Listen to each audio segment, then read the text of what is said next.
Welcome to EKN's on-demand videocast series, where we spend time discussing industry trend with leading industry voices. And today we have Paul from Mindtree.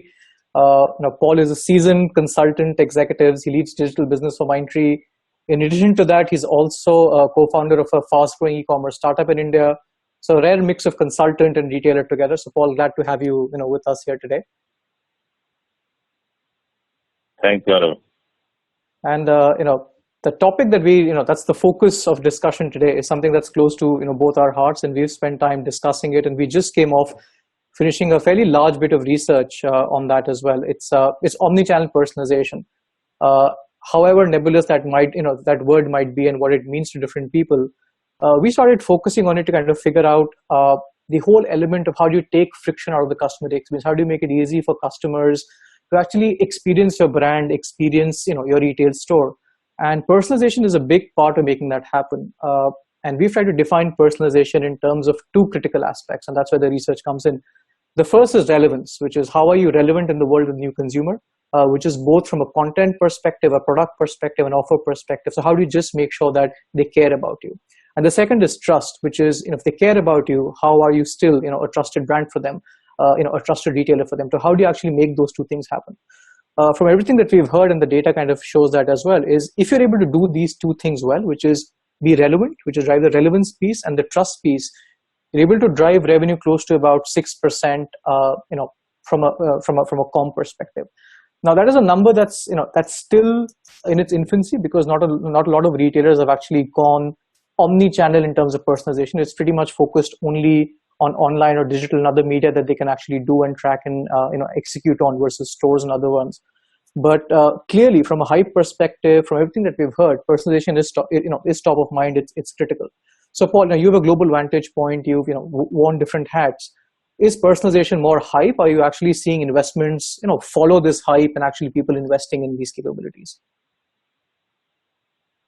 Yeah, absolutely, Gaurav. So I think personalization is the thing today for retailers, the way we are seeing it. So if I were to just look back at what my colleagues in the e-commerce startup space are doing, it is real-time personalization. It is really big for them. Now shift to brick and mortar retailers who also have an online strategy or an omni-channel strategy. I think personalization is the biggest thing on their mind. So what can differentiate a retailer from their competition? It is really about the relationship that they can demonstrate in their interactions with consumers. And I think personalization is what is biggest on their minds.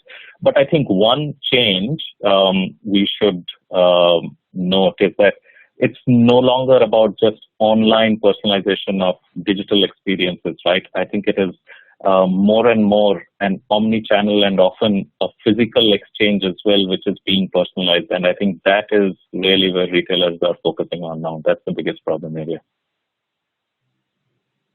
Good, and I think that's a great setup to, I guess, a follow-up. And so the data that we got has, if you're able to do online personalization, it's about an 11% basket size.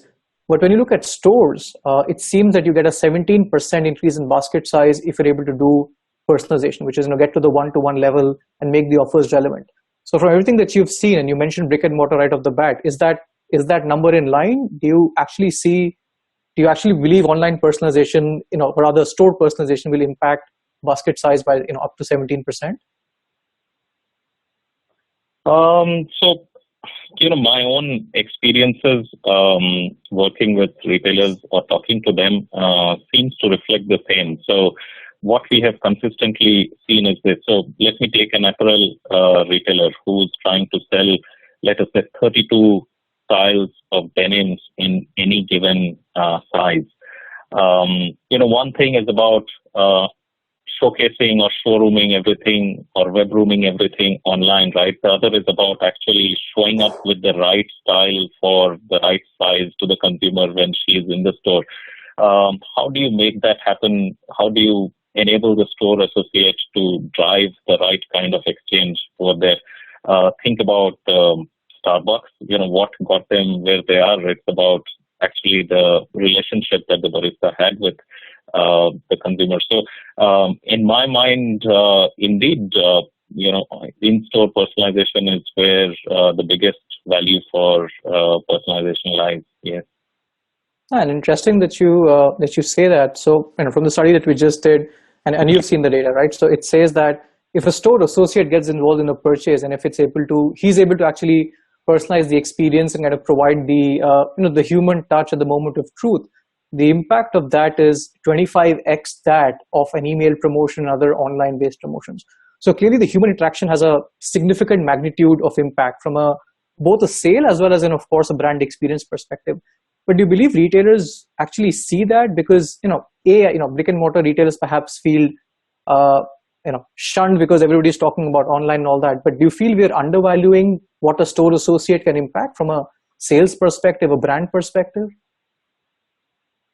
So the way I would put it is that it's a question of how much thought is going into personalizing the exchange between consumer or shopper and the store associate. It is not so much about undervaluing the role of the associate, but it is more about how retailers are thinking about enabling the store associate. So look at it this way. The store associate is relatively underpaid.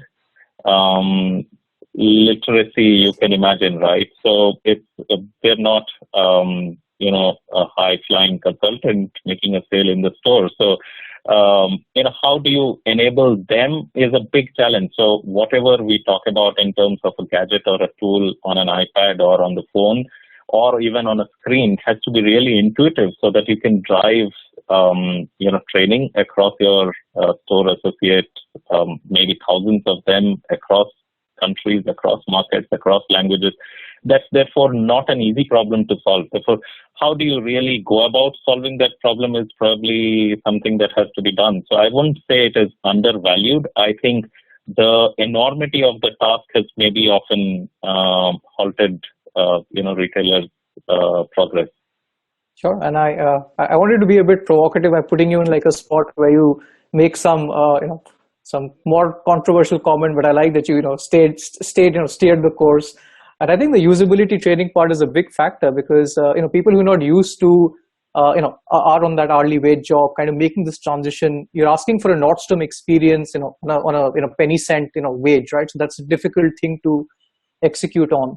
But at least there are 4 critical factors that we believe are the foundation of any such execution, right? And one is the customer context, which is understand who your customer is, what they're doing, so their activity streams. The second is the personalization piece, so the analytics engine, the secret sauce that kind of drives it. The third is the execution piece. So even if I have these 2 things, how do I execute, get the right offer to the right person? How do I manage content?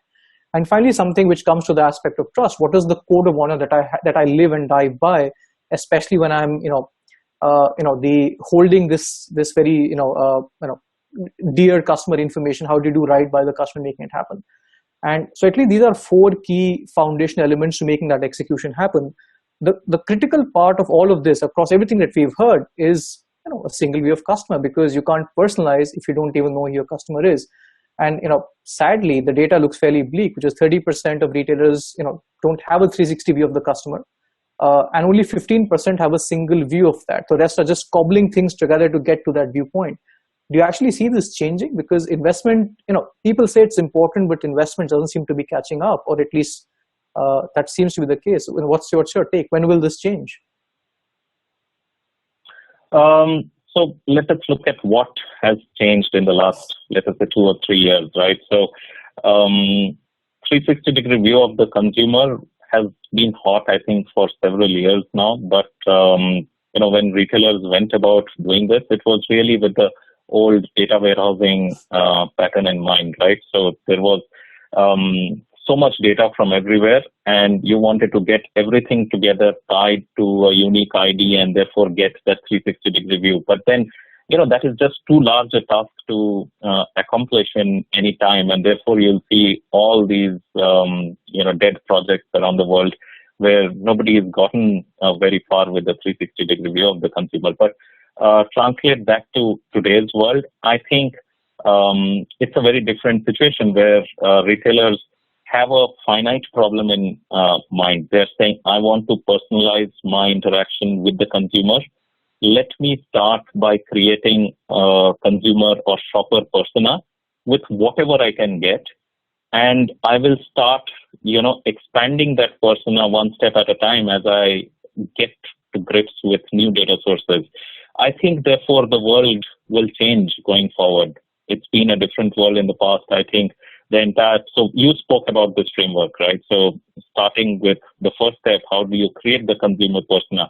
I think it is much more doable today once you know where you want to get, with big data technologies as compared to the traditional data warehousing approaches. I think you can start doing this much better. So I think better times are ahead. Good. So let me complicate things a bit for you then, right? Because that was a really good answer, and you said focus on the customer persona. So the biggest challenge that retailers have when they try to get to this is the data integration piece, or two things actually. So integrating all these different sources of data to get to the customer persona. It's across different channels, it's across different activity places, and the other is data quality, which is they don't trust the data that they have. So how do you get to the customer persona when you're integrating all these different sources, different versions of truth, and you're not even sure if the data is accurate? What should you do? Right. So the way that we are suggesting our clients work with this is as follows. You start where you're relatively confident of your data, right? So even if it is just your transaction data coming straight from your tills, right? You start there and you start forming some view of the customer.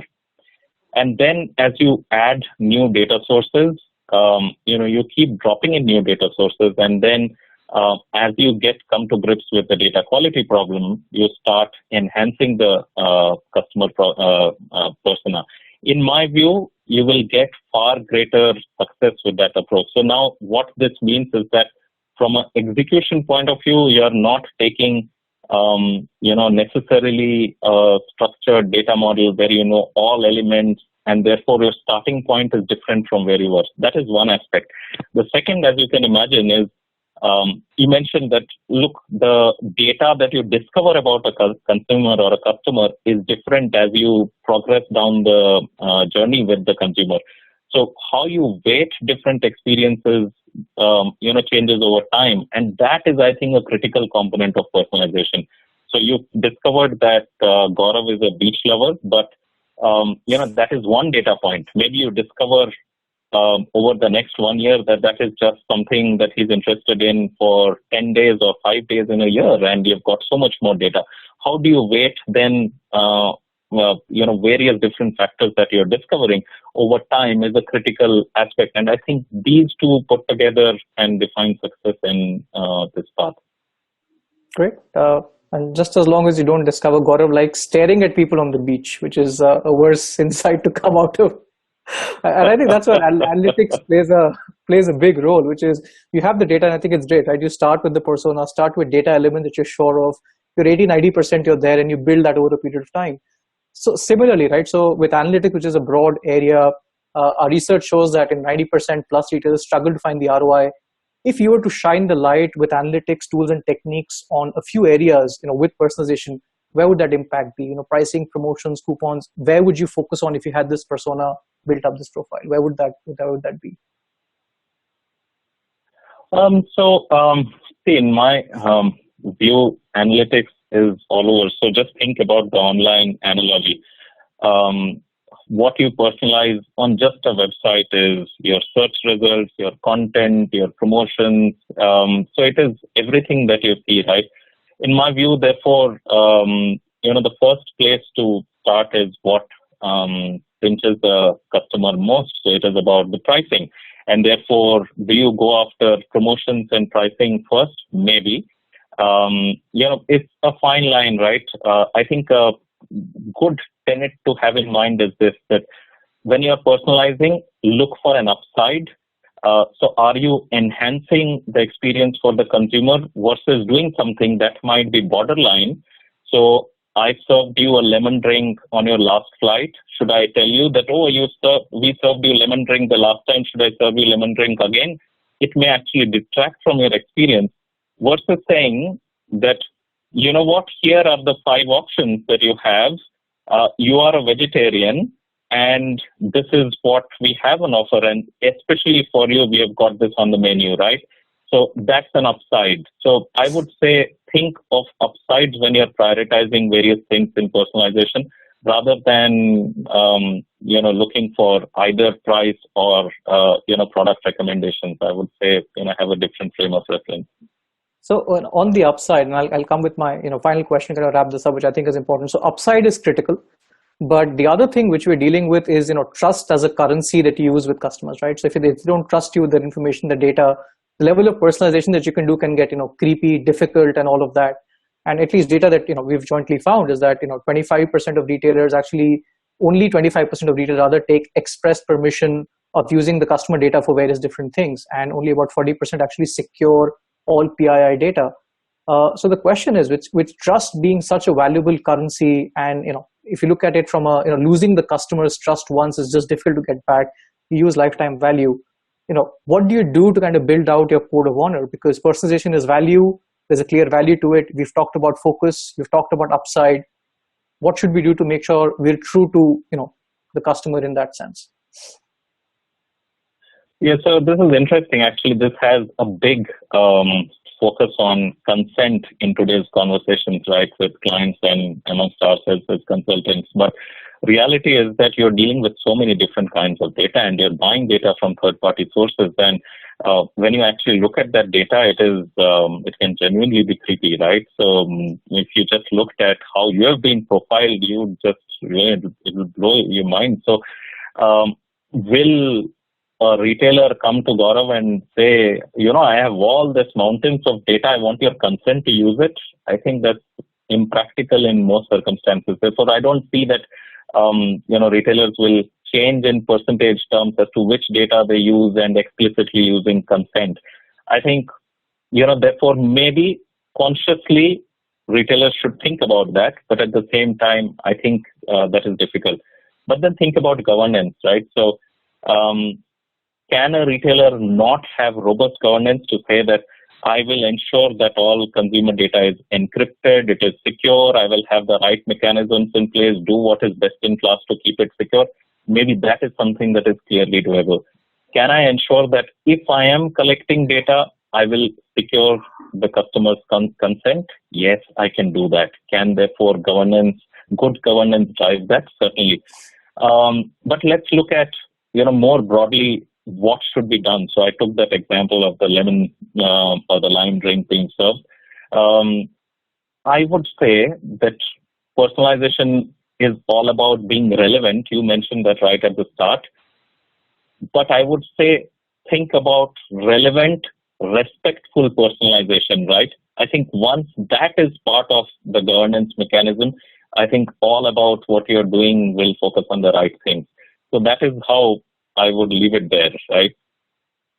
Great. So thanks a lot for that, and I'll kind of do a quick summary of things so far. So one thing that we've learned is that Gaurav likes to sit on the beach, look at people while having a lemon drink, but do give him vegetarian options, because he'd rather have the choice versus you going a step further and say please have this.